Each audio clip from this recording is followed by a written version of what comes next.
game, but I want to focus on firming up my I have a couple of questions to firm up my 2+2 lineup and my kind of my hand build lineups on DraftKings and FanDuel. Hopefully, we can get through the games and do that. So I guess I went live. Hopefully, I don't know if I didn't tweet anything. We'll see what. Yeah, I'll send it out right now. We'll see what happens.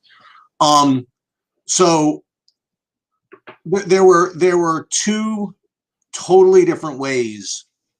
Not different ways. Actually, it's all the same. I think I decided that for just for the cash stuff, for the 2+2, I think I'm going to ride with the 3 chalky running backs, Eckler, Montgomery, and Gordon.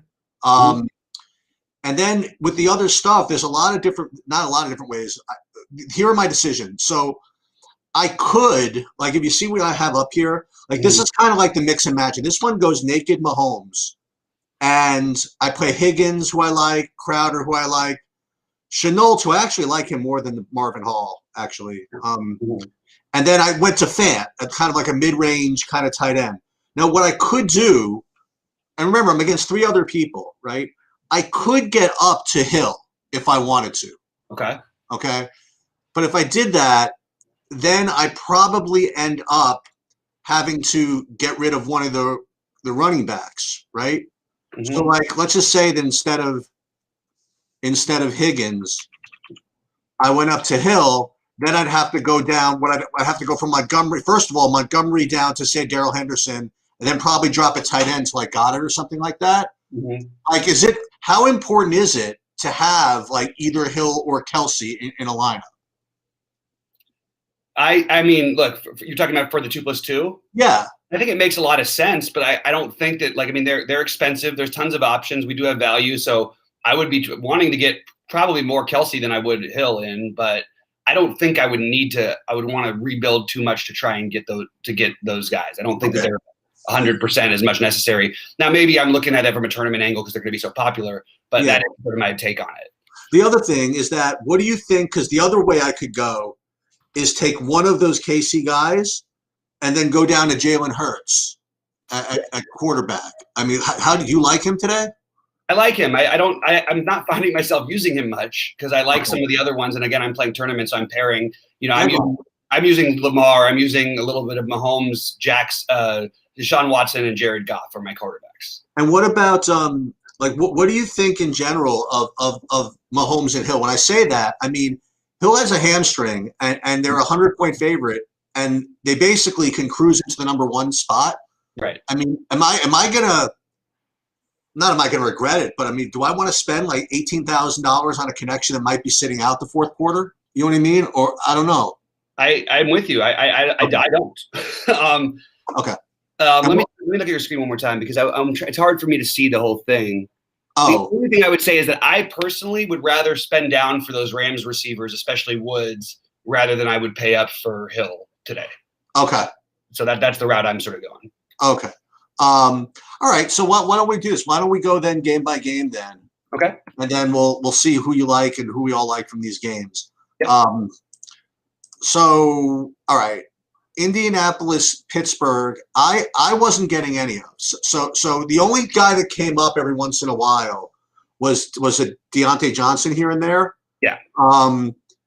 And that's really all that I had from this game. What did you like from here? Anything? I like Deontay Johnson a bit. My feeling you could always play the Steelers receivers. But I only have of my 8 big lineups I'll say today, Deontay Johnson, I believe, is in one of them. Okay. And I don't really have a whole lot else from Pittsburgh. Look, there could be some action in this game, but I've just watched too many of these short little passes. And again, Deontay Johnson's probably, as he's cheap on FanDuel, he's still probably a better play on DraftKings just because the PPR factor is the way that Roethlisberger's throwing 50 times, that's what you want to capitalize on. He's not hitting these big bomb plays. He's averaging 6 yards per attempt over the last 9 weeks. So I would rather play him over on DraftKings. The other thing I would say about this game in general is that, I've never been a Tomlin guy as far as his ability to like coach on the field or whatever it is. But one thing he's always really good at is getting his teams to play. Like he came like even last week when it's literally one of the worst half of footballs I've ever seen, like a team with a winning record have.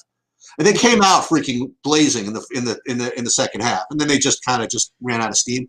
But I can't imagine what was going on in that Pittsburgh locker room this past week. And I think Pittsburgh's going to play really well, or well, at least better, and that's not saying much. Yeah. But I didn't quite get to it, and that's pretty much it.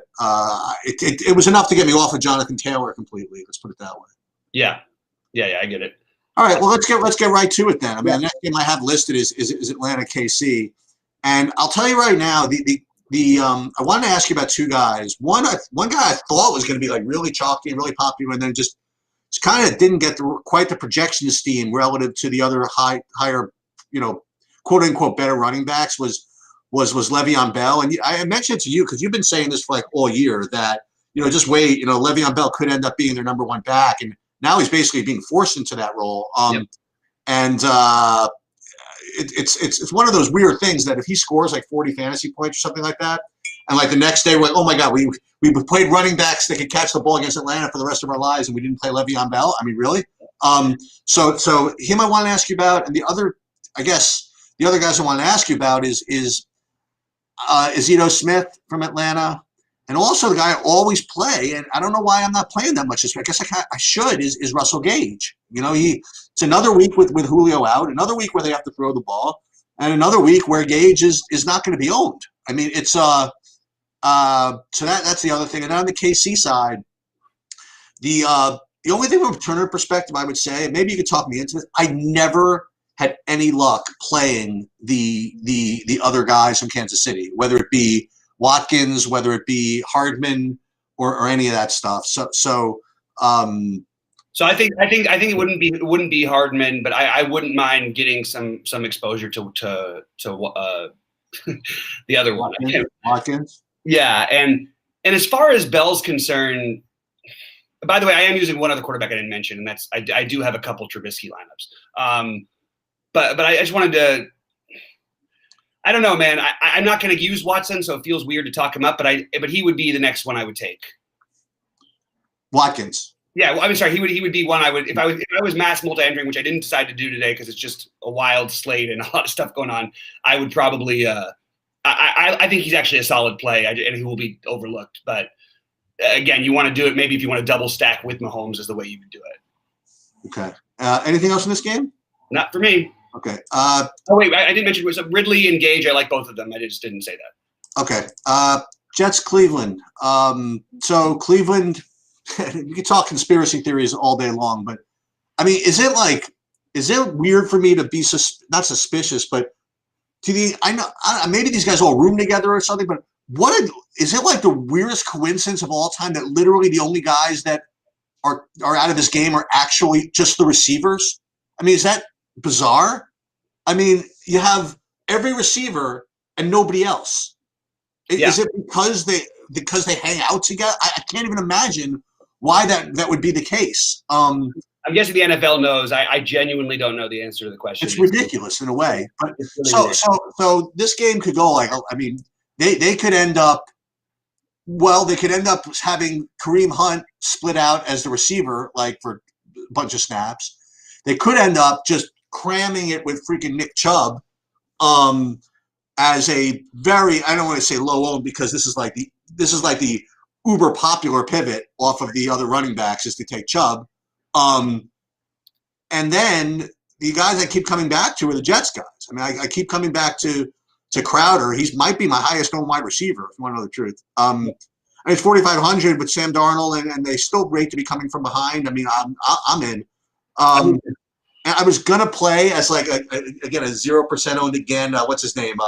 Ty Johnson, but with P Ryan back at that for the Jets, that kind of I'm not doing that. So that's where I'm at. What are you at in this game? I'm sort of basically on. Okay, so I like Hooper as a tight end as a spend down. Okay. I like looking at my other plays from this game. I really like both running backs, and I think that one way you can get a little different today is I don't think anybody's going to play Kareem Hunt. Now, not that they're going to need to be passing the whole game, but in general, and again, we don't even want to attack running backs against the Jets because they're pretty good against that position specifically. But I just think that there's going to be too much opportunity for these guys, even in the passing game without the receivers there. So I think Kareem Hunt, you might see him have big time work in the passing game, and then maybe he runs one or two in for you. Like he's a high upside sort of counterplay to all this nonsense that sort of opened up this week.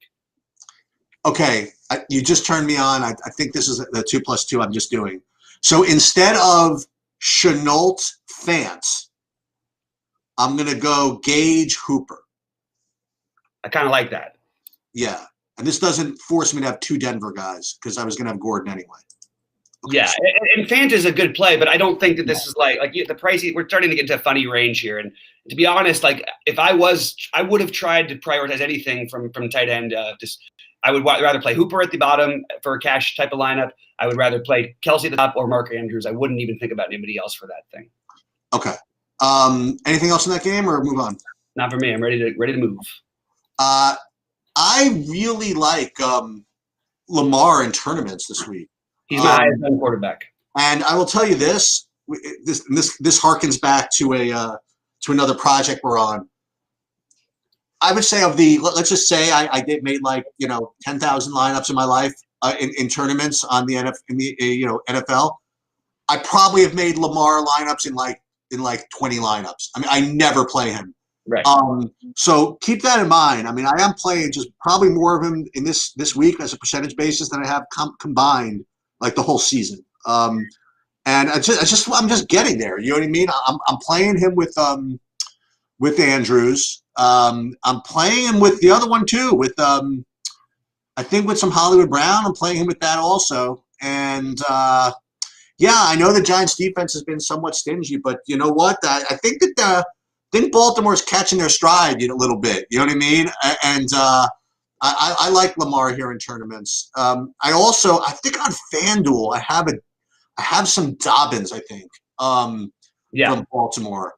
The Giants side, this was actually interesting. I almost made my tight ends when I was in this range. I almost made Ingram my tight end in this range. I just didn't quite need to do it, but he was the only guy I really had any interest in the Giants. Where are you?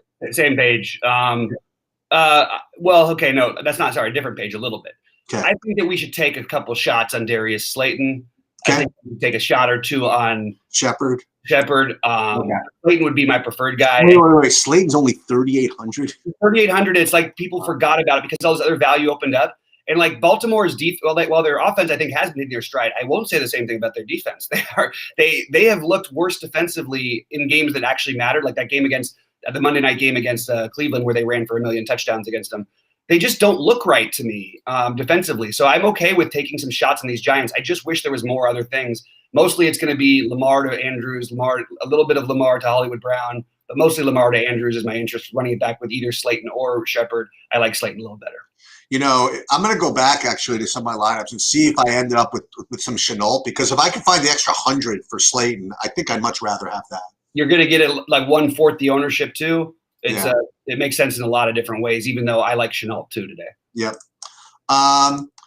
Okay, so Cincinnati-Houston is probably the most talked about game between two horrible teams in like the history of freaking daily fantasy sports. So you have a couple of things going on here. Number one, on the one hand, you have Houston being the uber chalk defense, right? On the other hand, you also have, well, on the same hand, sort of, you have Duke Johnson out. So now you once again have David Johnson, who is, I think, going to be owned as like kind of a well, remember, those 3 running backs I mentioned are going to dominate a lot of the ownership. But David Johnson has certainly got to, he's got to get something. And I like the Watson, Cooks, David Johnson type deal. I think it's pretty good. Cincinnati on their side of the ball, I mean, with Boyd out, now T. Higgins becomes a really, really, really good play. Again, what you have going against you is you have Brandon Allen throwing the ball. Yet on the other side, you have Houston, who doesn't matter who's throwing the ball. Like they give up stuff to everybody. The other thing on Cincinnati is Giovanni Bernard again, as another kind of interesting running back pivot to all that stuff. Because look, some people played him against Dallas. He fumbled him once, and then he was moved out of the game. then he just completely shredded the Steelers. I mean, like running the ball out of the backfield, and Houston might be, aside from that travesty of a team we saw yesterday, might be the worst rushing defense. Well, I'm referring to Detroit, by the way. Houston have the worst rushing defense in the league. So I think Bernard is totally in play. And that's kind of where I'm at here. Yeah, I've got 15% Bernard. I'll just go through it quickly. And I'm trying to look at my rest from this game. Watson is, I have him as my fourth quarterback, but I think I'd like to move him up to number 3. So Watson to Cooks, and I think Cooks is a terrific play everywhere. I love Cooks. I'm good with taking a shot on QT, or if you want to play Hansen as a double stack with Watson, I'm good with that. I like running it back with Higgins or AJ Green. Meanwhile, it's already been a success because I'm seeing in the chat that we got the chat working again from the YouTube. So what I did, I fixed the settings so those look good. So Eric Johnson's in. He's like, you have Chubb and Hunt. He mentioned this before. If we don't get to whatever you guys were asking, just kind of ask again. Okay, so Chicago, Jacksonville. At the beginning of the week, Trubisky was going to be my cash quarterback, and then it just didn't work out that way.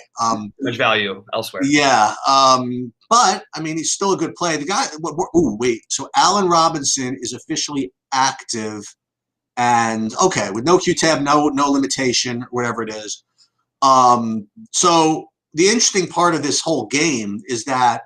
Well, it's not that issue, but James Robinson was ruled out, and that's one of the reasons these other 3 plays are just so, you know what I mean? They're just going to dominate against. James Robinson would have been a good play also. He's out. So on the Chicago side, you have Montgomery, who, I think forget about what people thought of him in the last couple of years. I mean, the fact is he's getting the ball every freaking time he's in the game, and he's in the game every snap. So, and, he's getting balls out of the backfield also, so I think he's, God forbid Jacksonville keeps this game close, which I doubt. I mean, he's pretty game script proofed also, it seems. So it's just kind of hard for me to fade him in cash. Again, with all 3 of these guys, like Montgomery, and we'll get to Eckler and Gordon, I mean, you can't really play them all in GPPs. It's just sucking up too much ownership out of your lineup. You know what I mean? I guess when we get down to it, I'll ask you to rank those guys, relative to ownership and everything between Montgomery, Eckler, and Gordon when we get done with this. That's going to be an important decision. But certainly a very strong play. Robinson remains a strong play. Jacksonville side, one thing I want to caution everybody, not caution, I'm kind of worried about this, is that whenever you have a running back who gets 100% of the work ruled out of the game, some running back ends up being really chalky. And because nobody knows who these Jacksonville guys are, nobody's going to own any of them. And I believe is that if you somehow knew that this Bunuki guy or whatever was going to get all the work, it's kind of stupid to not have it. You know what I mean? That's just what I'm fearing. Like right now, I don't have anybody. But I just feel as though just on principle, you're just going to – I think it's kind of dumb to not have it. I don't know. And then as we mentioned before, Chenault is a good play. And then that was all I had really from this. Nice. Yeah, I think Chenault is my favorite play on the other side. I don't mind if somebody wants to take a shot on DJ Chark. But it's not probably what I'm going to do. I think that I'm going to play Trubisky to Robinson. I've got that, like I said, on DraftKings, I've got that as like 30% of my lineups. I just think it became too good of a tournament play. And if you want to mix in and double stack it, I don't want to in general with Trubisky because he can always get you a rushing touchdown. He's kind of good. He's better with his legs than people think. But I would go Mooney next if I was going to that route, and then I would run it back. I just think I'm going to leave the running backs alone. I get it. Their minimum, all this stuff. I get the thought. There's other value out there. Darrell Henderson is 4,500, and we actually know he's like talented. You know what I mean? Yeah. We just don't know what we're getting from these guys. So I don't really want to get too heavily invested in it personally. Okay. We done? Yeah, I think so. All right, let's move on to the later games. So Carolina, Washington. The only interest I had from the Carolina side was I did have some kind of off the board interest in Mike Davis. Actually, I get it. It's a tough matchup. There's certainly better plays, but I've seen him get the work, and I think he's a good tournament play. Also, might have a slightly higher upside in terms of points on DraftKings, because you might get more dump offs because the defense is good and can create pressure. Yeah, and that could actually, sometimes that works the other way for running back. Sometimes it goes both. You need the running back to block. Other times you get the extra. You can release the running back on. You run 4 screens a game for him, and then maybe he breaks a big play. So I like that call. I don't know if I'm going to get to it not much myself, but I do like that call. And the Washington side, you have McLaurin, who's had all the targets and he's out. So the two logical ones are both not going to get any ownership, which is interesting. One is Logan Thomas, J.D. McKissick coming out of the backfield, and the Sims brothers. The Sims brothers will probably get a little bit of ownership, really. I just don't think I need to get to them. I have, again, some kind of bizarre interest in Antonio Gibson with the big Q tech out of this game. Again, another, these two guys are very – well, actually, they're not similar at all. I have more faith in Davis's kind of ability to have that multiple workload. Mm-hmm. But they're both 6,600. They're both going to have no ownership. And I do have some weird interest in Gibson here. Get it. And that's it. Yeah, I get it. I'm not going to do it, but I totally understand it. And I'm going to play a tiny bit of Cam Sims. Cam Sims. Let's get him right. Right. Okay. Yeah, he's the other guy I'll be using a little bit of as a cheap option, because the truth is, what's going to happen is a couple of these guys are going to hit big today, in my opinion. And I just I want a little bit of different exposure, but I'm not mass entering. So I have Sims at 15% right now. I have Chenault at 20%. I have Darius Slayton at 20%. Anyway, that's I'm just trying to mix in these guys, and I have about the same for AJ Green. To answer your question, by the way, John, no, today we're too time crunch for the NBA. But I will tell you this: if you want to play the NBA, I will warn you this. Everybody's on a back-to-back today, pretty much. So that's going to be happening consistently. Not to mention the weekend back-to-backs are always a little scary, even though there's not much to do and go out and party. You just got to be careful today. I totally. Yeah. With that said, right? If you want to put in that work from 3 o'clock, at 6 o'clock when everybody else is tilted from the NFL and not paying attention, you'll probably be able to get some good edge, and the ownership's going to be completely bad. It just always is on the weekend. You never see a big 6-7 game slate on a Sunday. Up against the NFL, starting at that time, so you're gonna get edge if you put in the work, which I'm not gonna have time to come up back and help you with, unfortunately.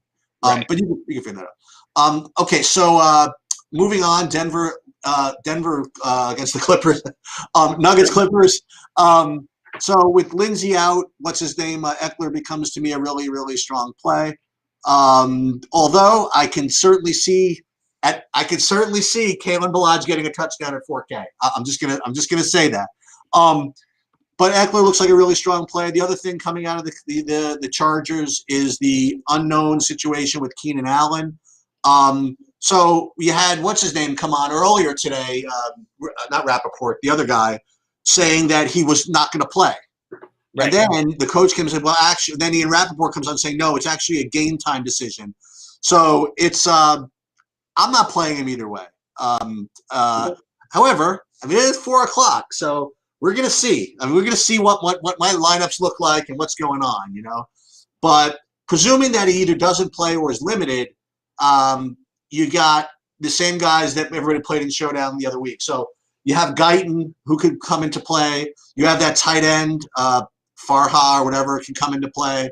And then you have, because Hunter Henry's out also, right? So that tight end's in play. And Mike Williams, who's back, is firmly in play, kind of regardless. Yeah. And that's also one of the reasons why Eckler is such a tough play to fade, is because he's going to get more receiving work. So, all that stuff from LAC, I'm going to have some of. The Denver side is equally interesting. With Lindsey out, you have Melvin Gordon, who's going to get, if not all of, decent amount of the work. And then, you get other stuff. You get Fant, who we mentioned before. He's got a lot of upside. And, you know, you want to play more. If you want, you're not a glutton for punishment, you can play more Denvers. You can play Patrick. You can play Judy. All these guys are cheap. So you want to stack up something in the 4 o'clock games and jam in a lot of other expensive guys, you could certainly do that. Yeah, you totally can. I do think that, so I like Mike Williams a lot. But I also like Tyron Johnson. And I think he's going to be just completely unowned. And he's actually put up, 17 and 15 in his last 2 games. He's 4K. He's had a little bit, and that's been with Keenan Allen in part of the game at least. So maybe we can look at him a little bit. Again, I'm not like in love with it, but I do think Mike Williams is a guy we want to get some exposure to. Yeah. Anything else? You could play Herbert in a stack with him if you want to. It's tricky to find out who to play him with, but I don't mind it. I wish I liked. You could play with Eckler and Tyron Johnson. How about that? Actually, it's not a bad idea to play him with Eckler. Eckler should get some more usage from the passing game. But I'll tell you what, if you like the Chargers and you're watching them at the end of the games and they have the ball at the 2-yard line, they ran that in with tried to run it in with Balaj a few times. Almost made me money that night. Remember? Yeah. So just be aware that Austin Eckler is not a great guy on DraftKings, especially, but he's going to lose some of those goal line work. He doesn't carry the ball around there very often. So real quick then, if you had to toss one, if you had to rank Montgomery, Gordon, and Eckler, how would you do it? Montgomery, Gordon, Eckler. I think Montgomery is probably the obvious better play. I'm playing a little Trubisky, so I don't have as much of it myself. I think Eckler, it's close, man. I'm looking at my ownership right here. I tend to like to fade Montgomery when he can be crazy owned, but today is really hard for me to do that. Eckler is a really strong play, but the ownership versus the touchdown upside. So maybe in a weird way, Melvin Gordon might actually be the answer against a former team without Phillip Lindsay.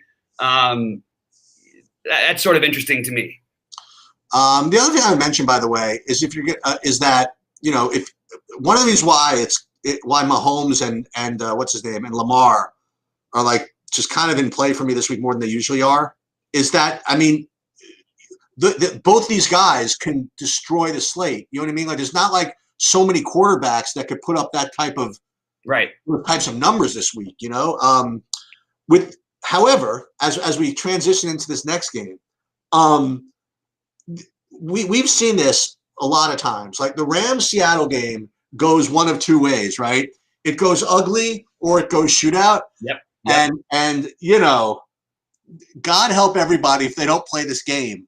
And you get that 40-31 game with Metcalf, Lockett, Kupp, Woods, and everybody else just going nuts. It wasn't too long ago that literally whoever Seattle played, we played the passing game, right?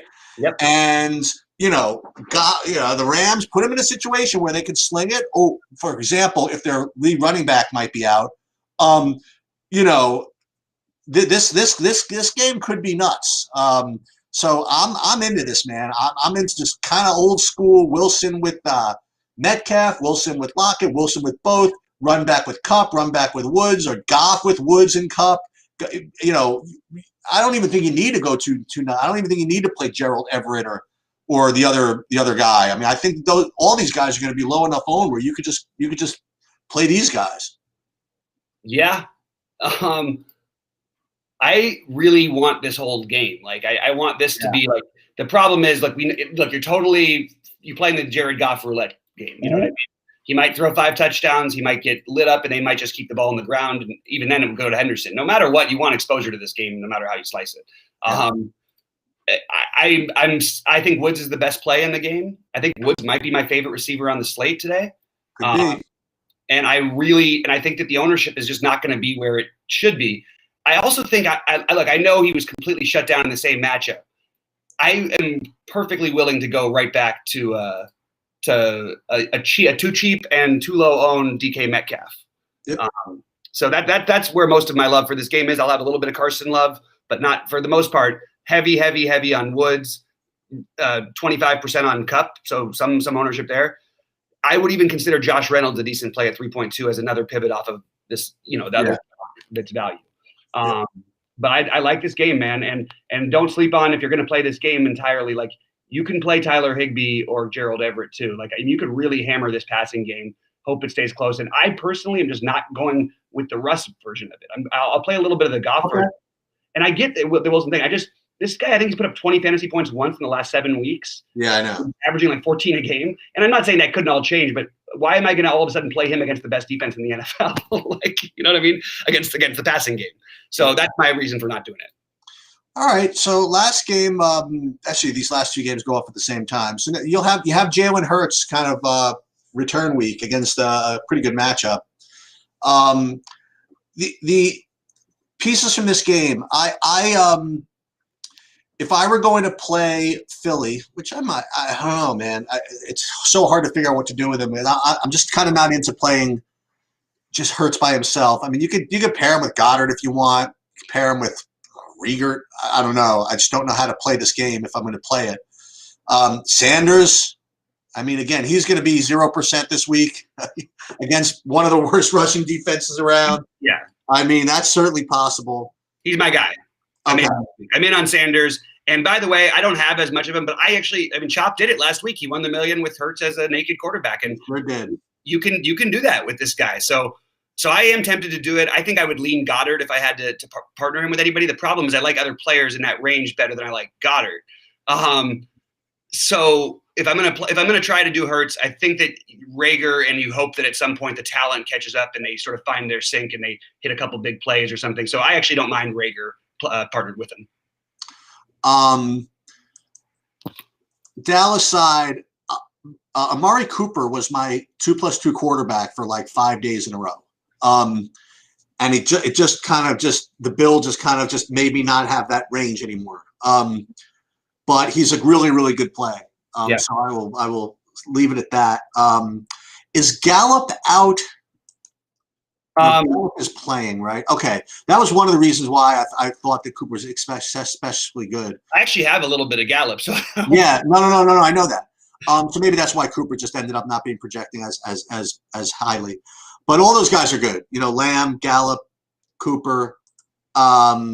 Just between you, me, and the wall, I would not be surprised. It doesn't make a difference. But I don't care what they say. I still think it's possible that Zeke is out. He says he expects to play. Doesn't really make a difference. Yeah. I mean, if you do play him, you could always pivot to Pollard at the end. You know, whatever. They've priced them both exactly where they probably should be. If either one of them start. That's pretty much it. What do you like? So you like Gallup? You like any of the other receivers? I like Cooper. I want to take a shot at each of the Dallas receivers. We've seen this Philly team just get lit up through the air, like lit up the last few weeks. So I'm very interested in that.